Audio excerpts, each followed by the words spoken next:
Hello, and welcome back to Ant's Gaming Suite.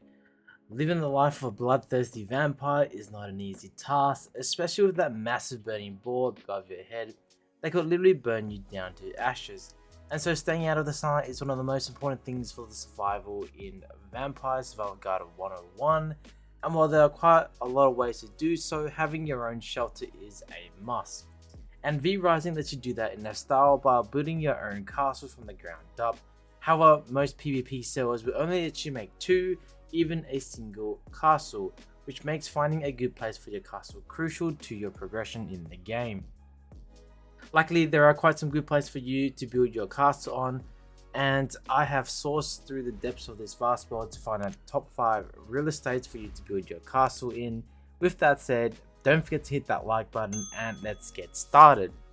Starting with the most placed location on Silverlight Hills, this place is heaven for people who are just starting out and don't have much combat experience.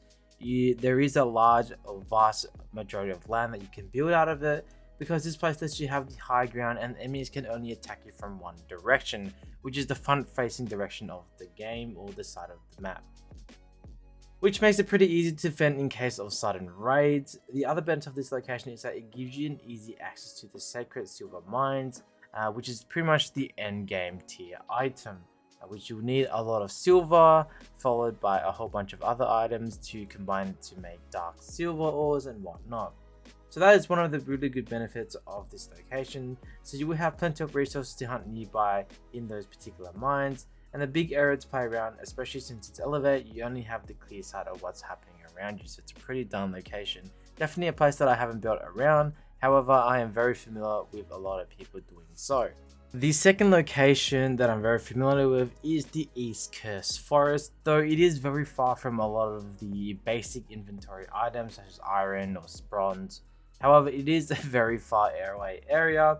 Now if you like this place, it is very easy defendable. You will definitely have this wide open area located in the East Coast Forest. Much like the previous location in Silverlight Hills, the place is situated at the very end of the map, which means there's only one direction from which the enemies can attack you.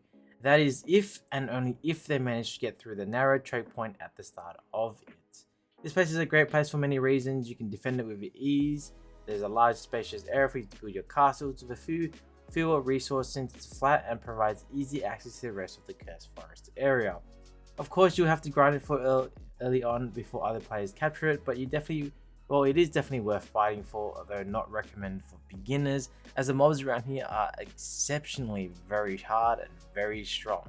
The place is Dunley Farmlands. Many players would already know about this gem of a place, and while it attracts many players for its important geographic location, the pros easily outweigh the cons, making it worth risking your life for.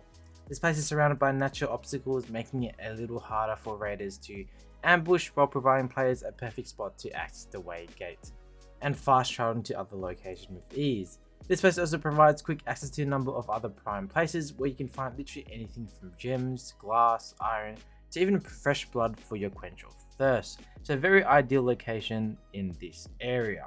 Moving on to the next location, not a place that I am very fond of, however it is not too bad of a place. It is the Haloed Mountains. This place might not be sprawling with tons of precious items, but you still find the stuff like wood, stone, and if you're lucky enough, a few iron nodes here and there, but that also plays it to its advantage. It is located out of the corner with no trails leading through it, making it a very safe place and quiet place for a few travelers. Haloed Mountain is a great place for beginners or low level players who want to stay quiet and lay low until they are ready to do so. Not many people would attack your castle, and even if they did, the natural obstacles around you provide some cover, while elevation makes it hard for enemies to land their attacks with ease. So definitely a good location, however it is a very far away location in terms of, I guess, tier 2 to tier 3, since you do have to fast travel all the way to Silverlight to farm those dark silver stuff. But anyway, that is the fourth location. This location is the very beginning of Farbane Woods. It is definitely last but not least. We do have this location that I will be showcasing. However, if you are going to be picking this location in Farbane Woods, it's pretty much the land here is very vast and flat, making it very super convenient to build. However, you do have to keep in mind that a lot of people do like this area as well.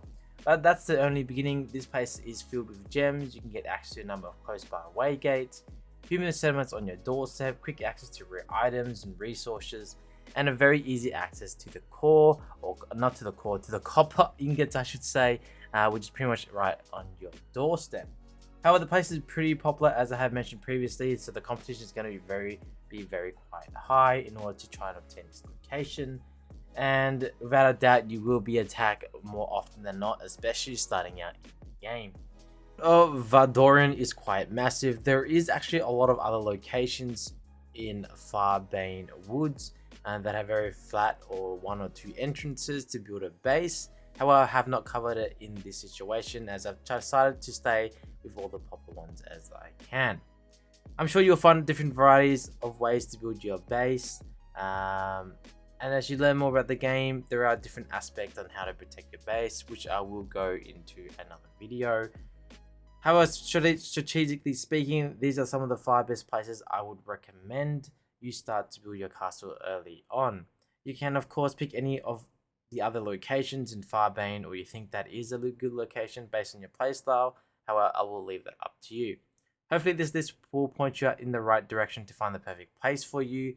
If you find it helpful, make sure to hit that subscribe button, because I'll be making more videos on VRising in the future as well.